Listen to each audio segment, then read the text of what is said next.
इस वीडियो के थ्रू आप सीखेंगे कि इंट्रिंसिक वैल्यू होती क्या है और इसे कैलकुलेट कैसे किया जाता है, क्योंकि आप किसी भी स्ट्रैटेजी का पे ऑफ निकालेंगे तो उसमें इंट्रिंसिक वैल्यू का एक बहुत बड़ा रोल होता है।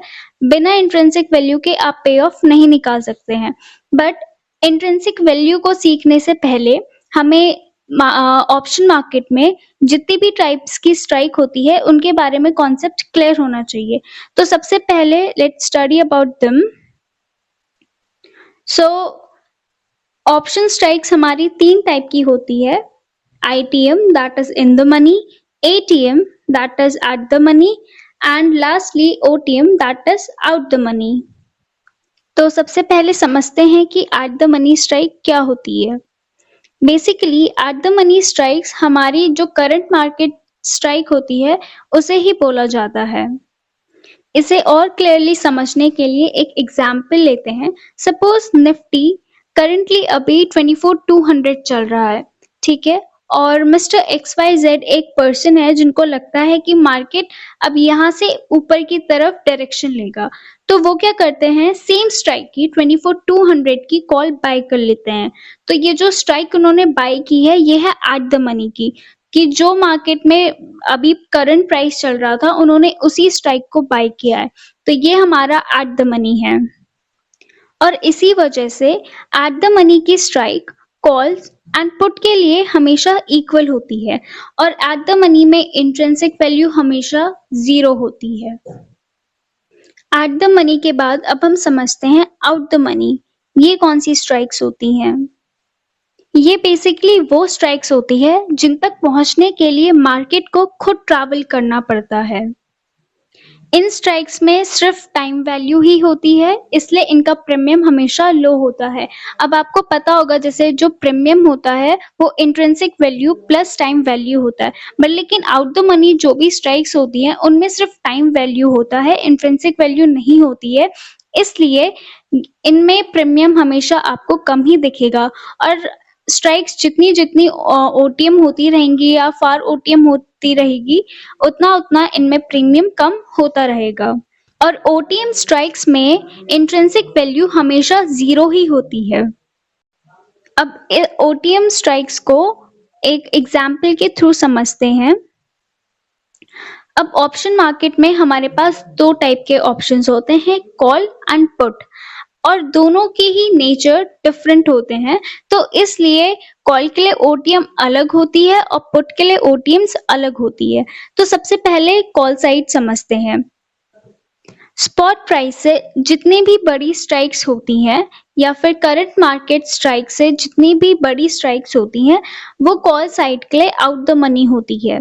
अब जैसे यहाँ पे एक एग्जांपल मान लीजिए, सपोज अभी हमारा मार्केट 24,300 में है, मतलब एट द मनी हमारा मार्केट प्राइस जो है वो 24,300 का है। अब जो भी इससे ऊपर की स्ट्राइक है 24,350, 24,400, यहाँ पे मार्केट अभी गया नहीं है, यहाँ पे मार्केट को इन स्ट्राइक में पहुंचने के लिए ट्रैवल करना पड़ेगा। तो जहां पे भी मार्केट को ट्रैवल करना पड़ता है किसी भी स्ट्राइक में पहुंचने के लिए तो वो आउट द मनी होती है। सेम अब हम पुट साइड आते हैं। पुट का नेचर क्या होता है, हमारा बेयरिश, तो इसमें हमारा देखने का व्यू थोड़ा बदल जाता है। कॉल का नेचर देखा जाए तो वो बुलिश होता है, मतलब हमारा व्यू होता है कि मार्केट ऊपर की तरफ ट्रैवल कर रहा है, तो इसलिए करंट मार्केट से जो भी ऊपर की स्ट्राइक्स होती है उनको हम आउट द मनी देखते हैं। बट पुट साइड हम पुट का नेचर होता है बेयरिश, और मार्केट यहाँ पे हम देखते हैं कि हम सोचते हैं कि मार्केट नीचे साइड को ट्रैवल कर रहा है, तो इसलिए करंट मार्केट प्राइस से जितने भी नीचे की स्ट्राइक्स होती हैं वो ओटीएम होती है, क्योंकि वहां तक पहुंचने के लिए मार्केट को ट्रैवल करना पड़ेगा। सपोज यहाँ पे एग्जांपल के लिए देख लीजिए, जैसे 24,300 अगेन हमारा मार्केट प्राइस है या स्पॉट प्राइस है या एट द मनी की प्राइस है, ठीक है। अब ये जो हमारी स्ट्राइक्स है 24,250, 24,200, 24,150, 24,100, इन स्ट्राइक्स तक पहुंचने के लिए मार्केट को ट्रैवल करना पड़ेगा, तो इसलिए ये हमारी स्ट्राइक्स आउट द मनी है। आउट द मनी को समझने के लिए आपको बस एक पॉइंट अपने दिमाग में क्लियर करना है कि जिन भी स्ट्राइक पे पहुंचने के लिए मार्केट को ट्रैवल करना पड़ेगा वो हमारी आउट द मनी होती है। अब वो नेचर पे डिपेंड कर रहा है कि वो कॉल साइड है या पुट साइड है। कॉल के लिए हमेशा स्पॉट से ऊपर की जो बड़ी स्ट्राइक्स है वो ओटीएम होती है एंड पुट के लिए जो नीचे की स्ट्राइक्स होती है हमारे स्पॉट प्राइस से वो आउट द मनी होती है। नाउ नेक्स्ट आता है हमारा इन the money strikes. ITM strikes वो स्ट्राइक्स होती हैं जो हमारी वाली स्ट्राइक या प्राइस के ऑलरेडी ही फेवर में हो और मार्केट को उस तक पहुंचने के लिए ट्रैवलिंग की कोई जरूरत नहीं है क्योंकि वो उस प्राइस तक ऑलरेडी पहुंच चुका है या उससे ऊपर है। और इन द मनी प्रीमियम्स की बात करें तो ये काफी हाई होते हैं क्योंकि इसमें दोनों ही होते हैं, टाइम वैल्यू भी और इंट्रिंसिक वैल्यू भी। और इन द मनी का इंट्रिंसिक वैल्यू हमेशा पॉजिटिव में होता है और जितना जितना वो डीप इन द मनी जाता रहेगा उनका प्रीमियम उतना ही और बढ़ता रहेगा क्योंकि वो उतने और हमारे फेवर में आता रहता है। इसको और क्लियरली समझने के लिए एक एग्जाम्पल लेते हैं। जैसे हमने पहले ही डिस्कस किया था कि कॉल और पुट दोनों का अलग अलग नेचर होता है, तो same here in the money जो हमारी स्ट्राइक है वो कॉल के लिए अलग होती है और पुट के लिए अलग होती है। ये वाली हमारी कॉल साइड है। सो एज प्रीवियसली डिस्कस्ड कि कॉल एंड पुट दोनों का नेचर डिफरेंट होता है, तो इसलिए अब इन द मनी की जो स्ट्राइक्स होती है वो कॉल के लिए भी डिफरेंट होती है और पुट के लिए भी डिफरेंट होती है। सबसे पहले हम स्टडी करते हैं कि कॉल साइड के लिए इन द मनी स्ट्राइक्स कौन सी होती है। इसको एक एग्जाम्पल के थ्रू समझते हैं। सपोज मान लीजिए मार्केट अभी जो करंट मार्केट प्राइस है वो अभी 24,300 है। मार्केट अभी करंटली 24,300 पर ट्रेड कर रहा है। अब कॉल का नेचर बुलिश होता है, तो ऑब्वियसली हम ये व्यू लेके चल रहे हैं कि मार्केट ऊपर की तरफ ट्रैवल कर रहा है। ठीक है, अब जब मार्केट 24,300 पे पहुंचा है तो ऑब्वियसली इसने ये एकदम सडन जंप लेके तो नहीं पहुंचा होगा। तो 24,300 पर आने के लिए मार्केट ने ऑब्वियसली नीचे से ऊपर ट्रैवल किया होगा। तो 24,300 से नीचे जितनी भी स्ट्राइक्स है जहां पे मार्केट ने ऑलरेडी ट्रैवल कर चुका है और ऑलरेडी हमारे फेवर में है, हमारी स्ट्राइक की फेवर में है, वो हमारी इन द मनी स्ट्राइक्स होती है।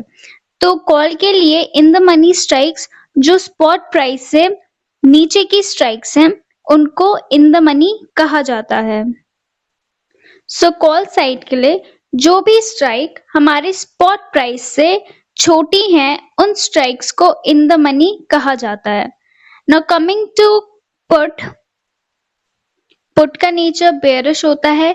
इसमें हम मार्केट सिनारियो का ये व्यू लेके चलते हैं कि मार्केट नीचे की तरफ ट्रैवल कर रहा है एंड अगेन सपोज हमारा जो स्पॉट प्राइस है वो है 24,300 और अगर मार्केट नीचे की तरफ आ रहा है तो 24,300 पे सडन जंप तो नहीं किया होगा, ऑब्वियसली ऊपर से नीचे नीचे आके स्ट्राइक्स को हिट कर रहा होगा तभी इस स्ट्राइक पे पहुंचा। तो जिन स्ट्राइक्स पे ये ऑलरेडी ट्रैवल कर चुका है, जो हमारी स्ट्राइक्स के ऑलरेडी ही फेवर में है, उनको इन द मनी बोला जाता है। पुट के लिए, पुट के लिए जो हमारा स्पॉट प्राइस है उससे जितनी भी बड़ी प्राइस होती है, जो हमारे स्पॉट प्राइस से बड़ी स्ट्राइक्स होती है, उनको इन द मनी कहा जाता है पुट के लिए। आई होप आपको इन द मनी का कॉन्सेप्ट समझ आ गया हो कि जिन प्राइस में जिन स्ट्राइक्स पे मार्केट ऑलरेडी ही ट्रैवल कर चुका है उनको इन द मनी कहते हैं। अब हम तीनों strikes in the money, eight the money and out the money, इनको रियल मार्केट में देखते हैं कि कैसे स्टडी करते हैं ऑप्शन चेन के थ्रू। अभी करंटली मैंने निफ्टी का ऑप्शन चेन लगाई है और आपको स्क्रीन की मिडल में दिख रहा होगा स्पॉट प्राइस, ठीक है, जिसको हम बोलते हैं एट द मनी या एटीएम की स्ट्राइक, जो कि है 24,894। अब हम रियल मार्केट में अगर ट्रेड करने जाए तो हमें इस स्ट्राइक का कोई भी अवेलेबल नहीं होगा ऑप्शन में, ना कॉल ना पुट। ओके, तो जो भी हमारे स्पॉट प्राइस के जो नियरेस्ट वाली स्ट्राइक होगी उसको हम as at the money refer करेंगे।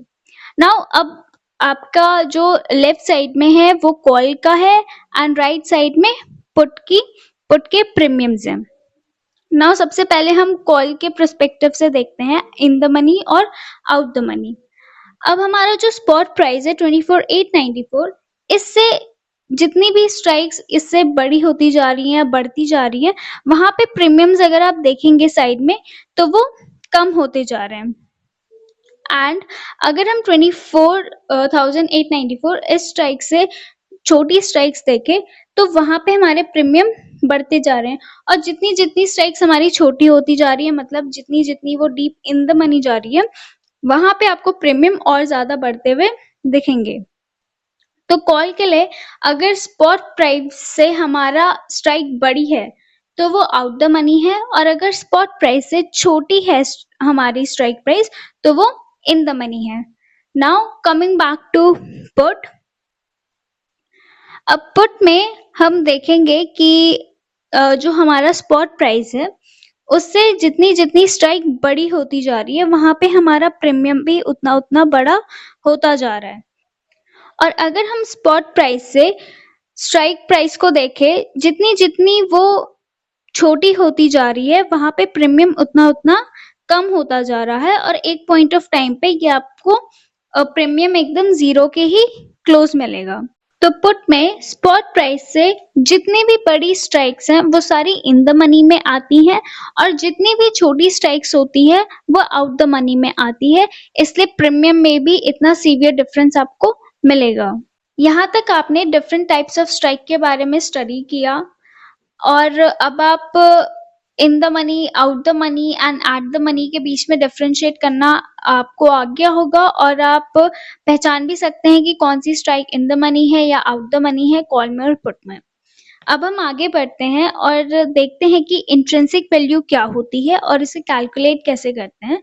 तो सबसे पहले इंट्रिंसिक वैल्यू होती क्या है, तो इसे सिंपल लैंग्वेज में समझे तो इंट्रिंसिक वैल्यू वो अमाउंट होता है जो आपको मिलता है अगर आप अपनी पोजीशन को अभी स्क्वायर ऑफ करते हैं। एग्जाम्पल के लिए मान लीजिए, सपोज आपने कॉल बाय की है निफ्टी में, और मार्केट आपके हिसाब से भी मूव करता है, वो मार्केट सपोज अप ट्रेंड आता है मार्केट में, तो अब जब आप अपनी पोजीशन को स्क्वायर ऑफ करेंगे और जो आपको अमाउंट मिलेगा उसको इंट्रिंसिक वैल्यू बोलते हैं।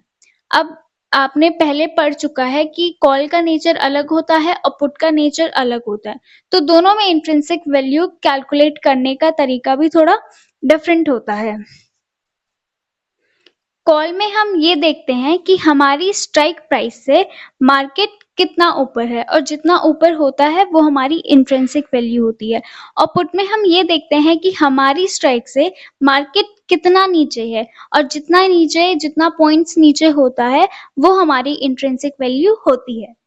अब जब हम इन द मनी डिस्कस कर रहे थे तो उसमें हमने समझा कि जो हमारी इन द मनी की स्ट्राइक्स होती है सिर्फ उसी में इंट्रिंसिक वैल्यू होती है, ना ही एटीएम में होती है और ना ही ओटीएम में होती है। सिर्फ इन द मनी ही वो हमारी स्ट्राइक्स होती है जिसमें इंट्रिंसिक वैल्यू पाई जाती है, इसलिए उनके प्रीमियम ज्यादा होते हैं।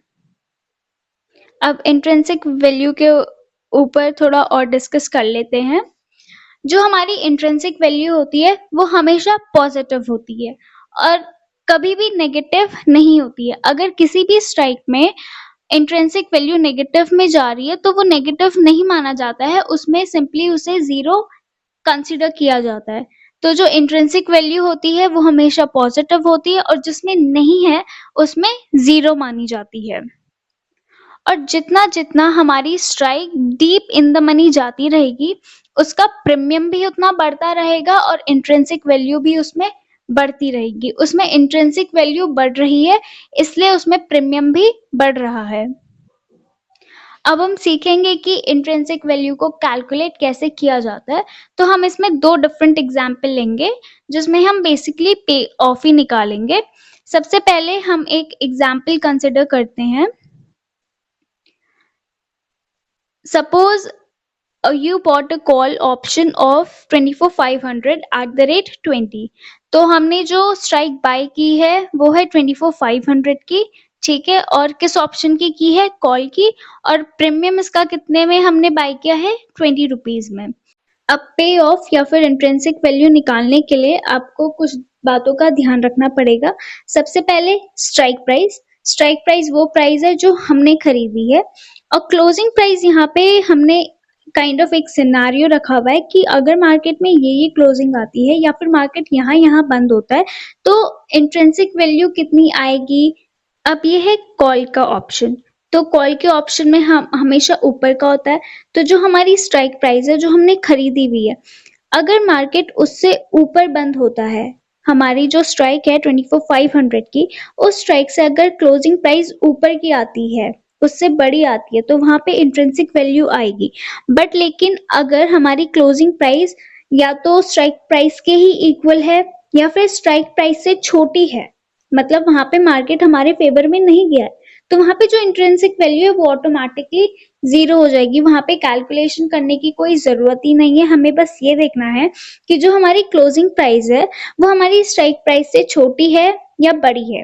अगर हमारी क्लोजिंग प्राइस स्ट्राइक प्राइस से बड़ी है तो वहां पे इंट्रिंसिक वैल्यू आएगी, और जहां पे हमारी स्ट्राइक प्राइस जो हमारा क्लोजिंग प्राइस है वो अगर स्ट्राइक प्राइस से छोटा है, हमारा क्लोजिंग प्राइस अगर स्ट्राइक प्राइस से छोटा है, तो वहां पे इंट्रिंसिक वैल्यू कैलकुलेट करने की जरूरत नहीं है, वहां पे ऑटोमेटिकली जीरो आ जाएगा।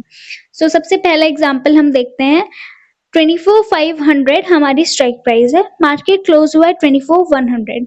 अब हमें चाहिए था मार्केट ऊपर पर क्लोज हुआ है नीचे, तो हमारे फेवर में नहीं है, हमारी स्ट्राइक प्राइस के फेवर में नहीं है, तो यहाँ पे ऑटोमेटिकली इंट्रिंसिक वैल्यू जीरो आ जाएगी। अब बायर्स को हमेशा इंट्रिंसिक वैल्यू मिलती है, तो यहाँ पे हमें कुछ भी नहीं मिला, जीरो मिला है, और हमने प्रीमियम कितना पे किया था, 20 रुपए का, तो वही हमारा एज अ लॉस काउंट हो जाएगा। सेकंड है 24,500 हमारी स्ट्राइक प्राइस है, 24,250 हमारी क्लोजिंग आई है, मतलब जो हमारी स्ट्राइक प्राइस है उससे नीचे की क्लोजिंग आई है, तो अगेन यहाँ पे कैलकुलेट करने की जरूरत नहीं है, इंट्रिंसिक वैल्यू हमारी ऑटोमेटिकली जीरो आ जाएगी। हमने 20 रुपए पे कर रखे थे, वही हमारा लॉस में चले गया, ठीक है। फिर उसके बाद 24,500 की हमारी स्ट्राइक प्राइस है और क्लोजिंग भी 24,500 की आई है, मतलब हमारी स्ट्राइक प्राइस की मतलब एटीएम की ही क्लोजिंग आई है, तो intrinsic value again zero. Next है 24,500 हमारा स्ट्राइक प्राइस जो हमने खरीदा है, और क्लोजिंग आई है 24,550। अब हमने 2500 पे हमने बाय किया था, 550 पे क्लोजिंग आई, मतलब हमारी स्ट्राइक प्राइस से ऊपर की क्लोजिंग आई, तो मार्केट हमारे यहाँ पे फेवर में ट्रैवल किया। कितने पॉइंट्स ट्रैवल किया, 50 पॉइंट्स, तो 50 हमारे प्रॉफिट में आ जाएंगे। और हमने प्रीमियम कितने का पे किया था, 20 रुपए का, तो 50 माइनस 20, क्योंकि जो हमने पे किया वो तो देना पड़ेगा ना पहले, तभी जाके हमारा प्रॉफिट काउंट होगा, तो 50 माइनस 20, तो 30 हमारा ओवरऑल प्रॉफिट है। नाउ नेक्स्ट इज 24,500 और हमारा क्लोजिंग प्राइस कितना आया, 24,600। अगेन जो हमारी स्ट्राइक प्राइस है मार्केट उससे ऊपर क्लोज हुआ है, और हमें ऊपर की ही क्लोजिंग चाहिए थी, मार्केट ने ट्रैवल किया उसके ऊपर, तो ये इसमें क्या है, हम मार्केट हमारी स्ट्राइक प्राइस के फेवर में था। कितने पॉइंट से, 100 पॉइंट से, तो यहाँ पे इंट्रिंसिक वैल्यू कितने की आएगी, 100 रुपीज की। पे कितना किया था हमने, 20 रुपए, तो हमारा ओवरऑल जो पीएनएल है वो कितने का आया, 80 प्लस में। ऐसे ही हमें नीचे की स्ट्राइक्स को कैलकुलेट करना है। नेक्स्ट एग्जाम्पल हमारा पुट से रिलेटेड है। इसमें हमने पुट का बेसिस में इंट्रिंसिक वैल्यू निकालनी है। चीजें बाकी सारी सेम है, क्लोजिंग प्राइस का बॉक्स वही है, स्ट्राइक प्राइस भी वही है और प्रीमियम भी वही है। अब अगेन स्ट्राइक प्राइस वो प्राइस है जो हमने खरीदी है, क्लोजिंग प्राइस वो है जो मार्केट में क्लोजिंग आई है, जो मार्केट ट्रैवल कर रहा है। अब पुट में सिनेरियो बदल जाता है, पुट में हमारा फेवर तब आता है या हमारी स्ट्राइक प्राइस में फेवर तब आता है जब मार्केट नीचे की साइड ट्रैवल करे, डाउन साइड ट्रैवल करे। हमारी जो स्ट्राइक प्राइस है उससे अगर नीचे की तरफ डाउन साइड में या छोटी स्ट्राइक आए तो उसमें हमारी इंट्रिंसिक वैल्यू आएगी।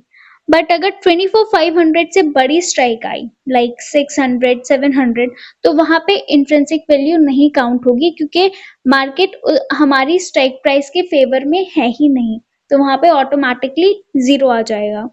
सो अब पहले एग्जाम्पल से बिगिन करते हैं। स्ट्राइक प्राइस है 24,500 का, हमारी क्लोजिंग प्राइस है 24,750 की। तो 500 और 750, तो जो हमारा क्लोजिंग प्राइस है मार्केट में वो बड़ी है, पर लेकिन हमें क्या चाहिए, क्लोजिंग हमें छोटी चाहिए अपनी स्ट्राइक प्राइस से, तो यहाँ पे ऑटोमेटिकली इंट्रिंसिक वैल्यू जीरो आ जाएगा क्योंकि फेवर में है ही नहीं। ठीक है, नेक्स्ट है हमारा 24,500 और 24,800। अगेन हमारी स्ट्राइक प्राइस से बड़ा है तो इंट्रिंसिक वैल्यू भी जीरो हो जाएगी। नेक्स्ट है 24,500 स्ट्राइक प्राइस है एंड 24,500 ही क्लोजिंग आएगी, मतलब दोनों इक्वल इक्वल क्लोज आए हैं, तो मार्केट उसी स्ट्राइक प्राइस में बंद हुआ जो हमने खरीदा था, तो अगेन हमें इसमें कुछ नहीं मिलेगा। हमारा जो इंट्रिंसिक वैल्यू है वो जीरो हो जाएगी। नेक्स्ट है 24,500 हमारी स्ट्राइक प्राइस है और क्लोजिंग प्राइस है 24,400। हमारी जो स्ट्राइक प्राइस है उससे नीचे क्लोज हुआ है, उससे नीचे आया है मार्केट। कितने पॉइंट्स आया है? 100 पॉइंट्स हमारे फेवर में है। हाँ, तो इंट्रिंसिक वैल्यू कितनी आएगी? 100, क्योंकि हमारे फेवर में कितने पॉइंट्स है, ये फेवर में 100 पॉइंट्स है, तो इंट्रिंसिक वैल्यू आएगी 100। और हमने इसमें पे कितना किया था? 20 रुपीज, तो वो हमारा हमारे इंट्रिंसिक वैल्यू से कट के ओवरऑल जो हमारा प्रॉफिट या जो ओवरऑल पीएनएल अकाउंट है उसमें 80 रुपीज रिफ्लेक्ट हो जाएगा। ठीक है, नेक्स्ट है 24,500 हमारी स्ट्राइक प्राइस है जो हमने खरीदी है अगेन, और 24,300 की क्लोजिंग है। हमारी स्ट्राइक प्राइस से नीचे की क्लोजिंग है, डाउन साइड क्लोजिंग है, और हमें यही चाहिए थी, हमारे फेवर में है। कितने पॉइंट से ये फेवर है? 200 पॉइंट से, तो 200 क्या आ जाएगा? हमारा इंट्रिंसिक वैल्यू आ जाएगा। नेक्स्ट 24,500 हमारी स्ट्राइक प्राइस है और 24,100 हमारी क्लोजिंग प्राइस है। अगेन हमारी स्ट्राइक प्राइस से नीचे को क्लोजिंग आई है, डाउनवर्ड्स क्लोजिंग आई है, हमारे फेवर में है, एंड कितने पॉइंट से है? 400 पॉइंट से, तो हमारी इंट्रिंसिक वैल्यू कितनी आ जाएगी?